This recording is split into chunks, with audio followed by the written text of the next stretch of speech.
So, I know, I said we needed better romances in my previous video, and I stand by that. But after watching the trailer for The Love Hypothesis, I was like, what the hell?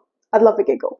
I made the gruesome choice of picking up an Ali Hazelwood book, and if you're a fan of hers, then you've probably devoured most of her books. And as for me, in 3 days, I read The Love Hypothesis and Love Theoretically. And I did get my giggles. The characters were so funny.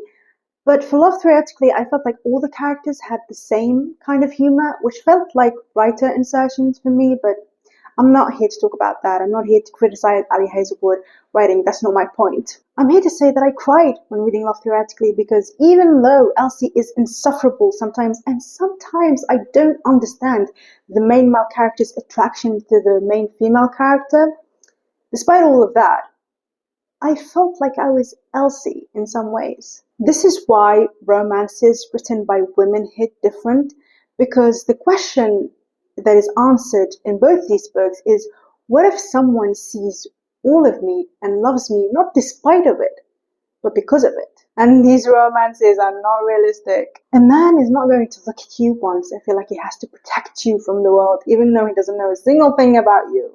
A man is not going to burn down the world for you because he talked to you once. And a man is not going to meet your every need without you specifying them.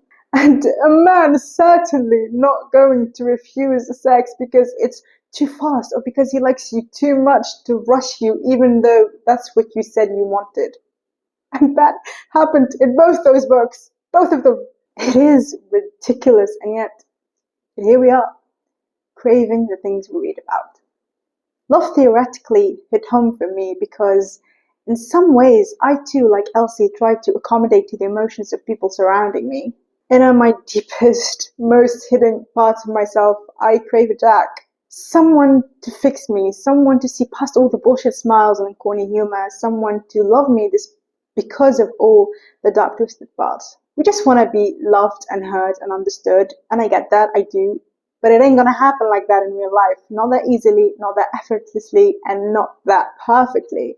I'm 22 and I feel like people my age start to look at relationships more seriously. And as someone with no really healthy examples in my life, I really struggle to open up and be vulnerable. And I mostly struggle with my expectations because of these really fun, stupid fantasies about romance that I read about. They make love feel so easy, like you just sit back and you'll find it. I know many people read these fantasies and lead their relationships very differently. That ain't me though. I'm not that emotionally stable. Sometimes I crave what I read. These books made me realize that I don't really know how to deal with real conflict because the type of conflicts in these books are bullshit. Even though Elsie felt lied to about the whole article thing, it really wasn't that big of a deal. Jack wrote that 15 years ago when he was 17. It was a funny prank. He shouldn't have apologized. She was overreacting. A real man in real life ain't that patient, girlie. Because they have emotions too. They're allowed to be hurt.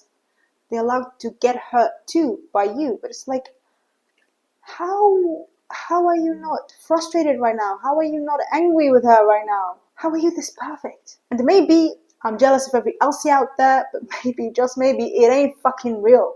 Now, that's more depressing. Because before I had hope. Now, I'm just lonely with a broken heart. I didn't give someone to break. Life did it instead. And it's even more difficult to talk about relationships in Arab culture.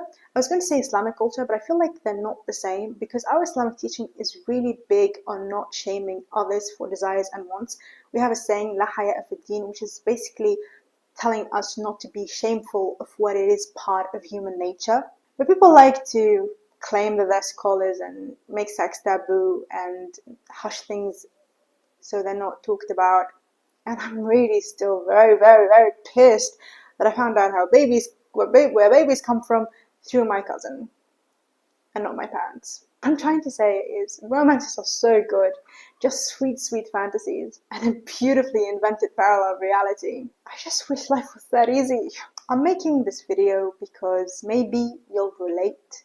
Maybe I'm not so lonely after all, or maybe this is TMI and I'll private the video like I did with I used to think I was gay one.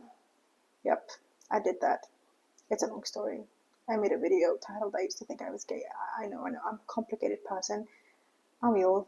Anyways, I don't know what I'm saying, or maybe I do. I'm going to end the video here because I feel like I said what I needed to say already. Thank you for watching, and I'll probably see you not soon because I'm starting med school in less than 2 weeks, and I'm 4th year now, and it is the hardest year here in Tunisia, so I'll see you when I'm inspired. Assalamu alaikum. Bye.